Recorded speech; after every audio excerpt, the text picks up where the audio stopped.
Hello students और BA first semester economics में आज हमारा टॉपिक है कंज्यूमर सरप्लस, मतलब उपभोक्ता की बचत। आज हम आपको कंज्यूमर सरप्लस यानी कि उपभोक्ता की बचत के बारे में बताएंगे। इसमें सुनिए, पहले इंग्लिश में सुनिए फिर आपको हिंदी में बताते हैं। The difference between the maximum price consumers are willing to pay for a product and the actual price. The surplus, measurable in dollar terms, reflects the extra utility gained from paying a lower price than what is required to obtain the good. Consumer surplus can be measured by calculating the difference between the maximum willingness to pay and the actual price for each consumer, and then summing those differences, or consumer surplus is shown graphically as the area under the demand curve and above the equilibrium price. Consumer surplus and price are inversely related, all else equal, a higher price reduces consumer surplus. अब सुनिए थोड़ा इसको हिंदी में। उपभोक्ता के आर्थिक कल्याण की दृष्टि से उपभोक्ता की बचत का अपना एक विशेष महत्व है। इस सिद्धांत की कल्पना सर्वप्रथम सन 1844 में एक फ्रांसीसी अर्थशास्त्री एवं इंजीनियर आर.जे. ड्यूपेट द्वारा की गई। इसके बाद प्रोफेसर मार्शल ने इस धारणा का वैज्ञानिक विश्लेषण 1890 में यानी कि 1890 ईस्वी में प्रिंसिपल्स ऑफ इकोनॉमिक्स में किया। मार्शल ने इसे उपभोक्ता का लगान यानी कि कंज्यूमर्स रेंट और बाद में उपभोक्ता की बचत यानी कि कंज्यूमर सरप्लस के नाम से पुकारा है। आधुनिक अर्थशास्त्री इसे क्रेता की बचत यानी कि बायर्स सरप्लस के नाम से भी जानते हैं। मार्शल के बाद प्रोफेसर हिक्स ने इस विचार को तटस्थ वक्र की सहायता से प्रस्तुत किया है। आगे देखिए, इसकी अब आती है डेफिनेशंस ऑफ कंज्यूमर सरप्लस यानी कि उपभोक्ता की बचत की परिभाषाएं। इसमें फर्स्ट डेफिनेशन है according to professor martial.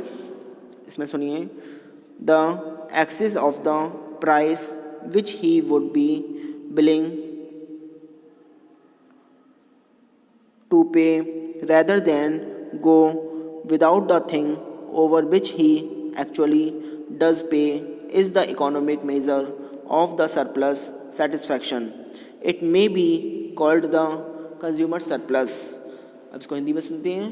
Professor martial के अनुसार किसी वस्तु के उपभोग से वंचित रहने की अपेक्षा उपभोक्ता जो कीमत देने के लिए तत्पर रहता है तथा वास्तव में जो कीमत देता है उसके अंतर को उपभोक्ता की बचत कहते हैं।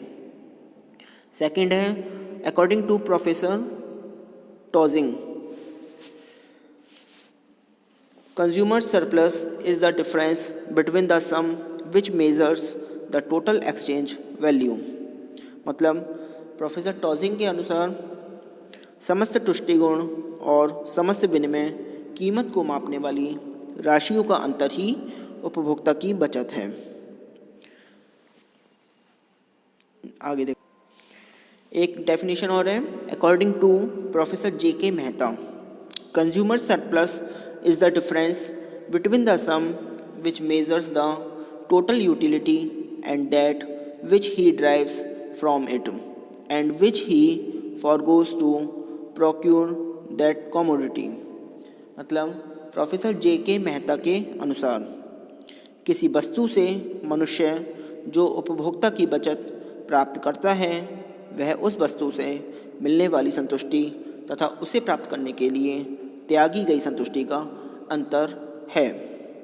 आगे देखिए, मतलब उपयुक्त परिभाषाओं के आधार पर उपभोक्ता की बचत की सरलतम परिभाषा इस प्रकार दी जा सकती है। उपभोक्ता किसी वस्तु या सेवा के उपभोग से वंचित रहने की अपेक्षा उस वस्तु या सेवा के लिए जो मूल्य दे सकता है और जो मूल्य वास्तव में वह देता है उन दोनों का अंतर ही उपभोक्ता की बचत है। संक्षेप में उपभोक्ता की बचत बराबर होता है कीमत जो हम देने को तैयार हैं माइनस कीमत जो हम वास्तव में देते हैं। ठीक है, आगे सुनिए। अब इस डायग्राम में देखिए, in the diagram is the marginal utility curve of the consumer, it might as well as called the demand curve. ठीक है, so when the consumer buys quantity, the price that he pays is equal to the marginal utility that he secures, or there is a balance between price and utility when quantity is bought. आगे सुनिए। But on earlier units he enjoys a surplus of utility which is indicated in this diagram. The total utility that he enjoys on quantity is shown by the area, but the total amount paid by him for OM quantity is indicated by the area. There is an inverse relationship between consumer surplus and the price of the commodity.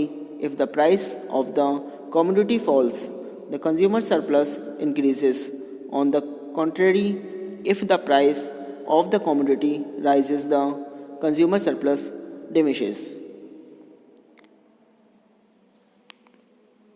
मतलब इस चित्र में किसी विभाज्य वस्तु से प्राप्त होने वाली कुल उपयोगिता को OMPT द्वारा दिखाया गया है, ये D और P पर दिखाया गया है। इस वस्तु को प्राप्त करने के लिए उपभोक्ता को उपयोगिता का त्याग करना पड़ता है, अतः उपभोक्ता की बचत इन दोनों के अंतर के बराबर होती है। आगे सुनते हैं। अब आती हैं एज्यूम्शंस ऑफ द लॉ, मतलब नियम की मान्यताएं। इसमें फर्स्ट है assumptions of law of diminishing utility, मतलब सीमांत तुष्टिगुण ह्रास नियम की मान्यताएं। इसमें सुनिए।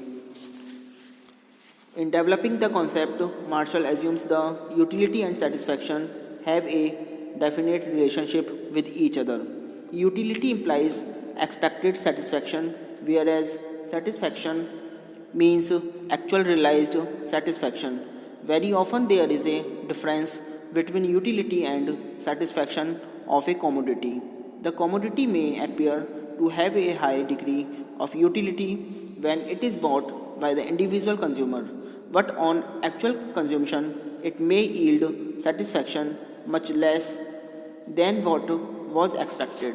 Marshall assumes that there is a definite relationship between expected satisfaction and realized satisfaction. Though Marshall does not explicitly mention this assumption during his discussion of the concept, it underlies his entire theory of demand and is therefore a part and parcel of his doctrine of consumer surplus. इसको अब हिंदी में सुनते हैं। चूँकि उपभोक्ता की बचत तुष्टिगुण ह्रास नियम पर आधारित है, इसलिए जो मान्यताएं तुष्टिगुण ह्रास नियम की हैं वह मान्यताएं यहाँ पर भी लागू होती हैं। सेकंड आती है marginal utility of money is constant, मतलब मुद्रा की सीमांत तुष्टिगुण का स्थिर होना।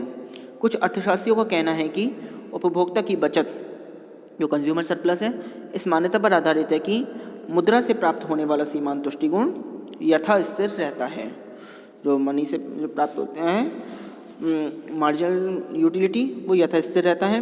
उपभोक्ता की बचत की यह मान्यता उचित प्रतीत नहीं होती, क्योंकि मुद्रा से प्राप्त होने वाला सीमांत तुष्टिगुण यथा स्थिर नहीं रहता।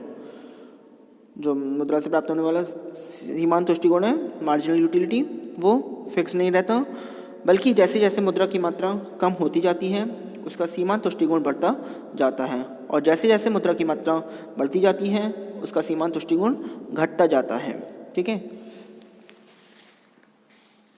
नेक्स्ट है number third, goods are independent, प्रत्येक वस्तु का अन्य वस्तुओं से पूर्ण स्वतंत्र होना। Dr. Marshall also assumed that the commodity under consideration had no substitutes of any kind, or the commodity in question was absolutely independent of related commodities. This assumption appeared to him to be indispensable for the construction of the demand curve. Dr. Marshall went to the extent of saying that even if a commodity had substitutes, those substitutes could be grouped together and treated as a single commodity. मतलब प्रत्येक वस्तु का अन्य वस्तुओं से पूर्ण स्वतंत्र होना। मार्शल ने प्रत्येक वस्तु को एक स्वतंत्र वस्तु माना है।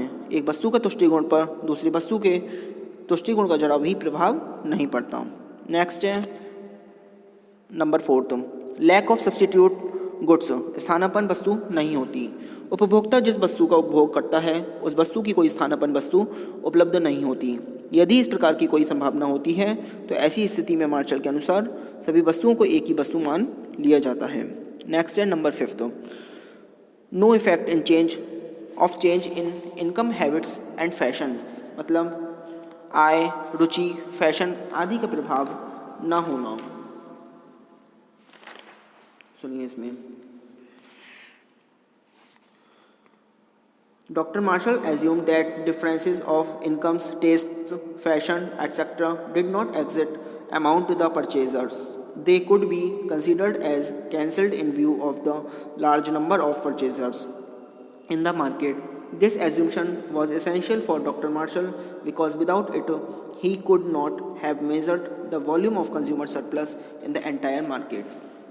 मतलब प्रोफेसर मार्शल ने यह माना है कि बाजार में उपभोक्ता की आय, रुचि, फैशन आदि में अंतर तथा विभिन्नताएं एक दूसरे को नष्ट कर देती हैं, इसलिए इनका वस्तु की कीमत पर कोई प्रभाव नहीं पड़ता। अब आती हैं क्रिटिसिज्म ऑफ कंज्यूमर सरप्लस, यानी कि उपभोक्ता की बचत की आलोचनाएं। इसमें नंबर 1 है the concept of consumer surplus is not scientific, मतलब उपभोक्ता की बचत की धारणा वैज्ञानिक नहीं है, क्योंकि कुछ ऐसी मान्यताओं पर आधारित है कि तुष्टिगुण को संख्यात्मक रूप में मापा जा सकता है, मतलब न्यूमेरिकल वैल्यू में मेज़र किया जाता है। तुष्टिगुण को मौद्रिक इकाई में व्यक्त किया जा सकता है। मुद्रा का सीमांत तुष्टिगुण सदैव स्थिर रहता है और प्रत्येक वस्तु अन्य वस्तुओं से स्वतंत्र होती है। सेकंड है हाइपोथेटिकल कॉन्सेप्ट, उपभोक्ता की बचत का सिद्धांत काल्पनिक। प्रोफेसर निकोलसन इस सिद्धांत को असत्य, काल्पनिक व भ्रम उत्पन्न करने वाला मानते हैं। नंबर 3 है not applicable in case of necessaries and luxuries goods, मतलब जीवन रक्षक तथा अत्यंत विलासिताओं के साथ यह धारणा लागू नहीं होती। प्रोफेसर टॉजिंग के मतानुसार उपभोक्ता की बचत की धारणा अनिवार्यताओं के संबंध में लागू नहीं होती। जीवन रक्षक वस्तुओं के लिए हम असीम धन देने को भी तैयार हो जाते हैं, अतः ऐसी वस्तुओं से उत्पन्न होने वाली उपभोक्ता की बचत अमापनीय है। नेक्स्ट है number 4, ignorance of demand schedule, उपभोक्ता को संपूर्ण मांग सारणी का ज्ञान न होना। उपभोक्ता की बचत का सिद्धांत इस बात पर आधारित है कि उपभोक्ता को संपूर्ण मांग की जानकारी होती है, लेकिन व्यवहार में ऐसा नहीं होता है। कोई भी उपभोक्ता अपने परिवार का जो बजट बनाता है वह बजट कल्पित बाजार मूल्यों पर आधारित होता है। उसके बाद है next number 5, consumer surplus is not constant, उपभोक्ता की बचत परिवर्तनशील है। फिर उसके बाद है correct measurement of consumer surplus is difficult, यानी कि उपभोक्ता की बचत का ठीक मापन असंभव है। ठीक है, आज के लिए इतना ही। Thank you very much.